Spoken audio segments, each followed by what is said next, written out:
wanted a front camera on my Bronco, but it didn't come with one because I didn't get the Lux package. So I installed this Wi-Fi camera from Amazon, but what I didn't want was to have to mount my phone and try to view that camera on my phone screen while I'm off-roading. So I got this little thing called an AI box, and it's basically a multimedia box that plugs into CarPlay.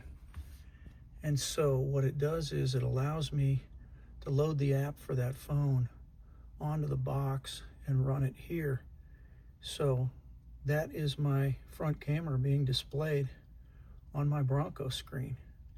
I think that's going to be way better for off-roading, to be able to just see it on that screen instead of trying to fish around for my phone and try and watch it on a phone screen.